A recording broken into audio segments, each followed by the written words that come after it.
The minority in Parliament has accused some officials of the national security led by Richard Jakpa of stealing an amount of 10,000 Ghana cedis and jewelry following a raid of the residence of the former governor of the Bank of Ghana, Dr. Ernest Addison.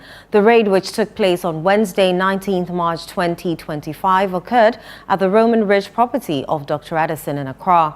Addressing journalists, the minority leader Alexander Penyumarkin stated that such Rambo-style approach of party foot soldiers disguising as national security operatives to raid residents of former government appointees serves as a disincentive to investors. Channel One News' parliamentary correspondent Ni Ayikwe Okan reports. Armed men numbering about 20 and led by Richard Jakpa, Director of Special Operations at the National Security Secretariat, conducted a search at the private residence of the former governor of the Bank of Ghana, Dr. Ernest Addison. Addressing journalists on the matter, the minority caucus alleged that the national security officers stole an amount of 10,000 Ghana cedis and jewelries from the former governor of the central bank. The caucus, led by Alexander Penyumarkin, called on President Mahama to halt such Rambo-style approaches towards former government appointees. Unfortunately for the governor, some 10,000 cedis on his bed could not be found. So some of these hungry party foot soldiers that they use, who parade themselves as national security operatives, after all, perhaps not even being paid, and they use this opportunity to steal.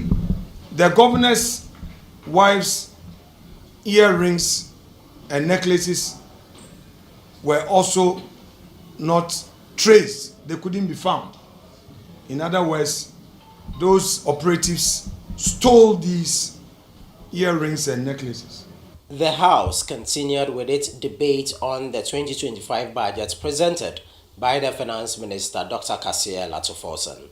In 2011, the NDC government then embarked on SIM card registration exercise. It was done successfully, without problems. It was done with the collaboration of all stakeholders in the industry.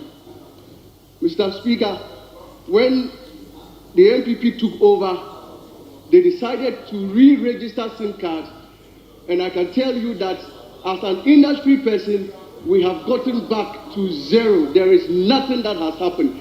And I can say that, or give a hint, that we would have to re-register our SIM cards from fresh. Because that registration that was done was a sham. Mr. Speaker, as we speak, if you take the budget, you have allocated 207 million to support teacher training colleges allowances. That tells you that the economy that you have inherited is strong enough now to support the payment. The government laid before the House the Environmental Protection Mining in Forest Reserves Amendment Regulations 2025, which seeks to revoke the power of the President to authorize mining in forest reserves. Now, this forms part of efforts by the government to clamp down on the menace of illegal mining, also known as galamsey. Reporting for Channel One News from Parliament, Ni Ayikwe Okan.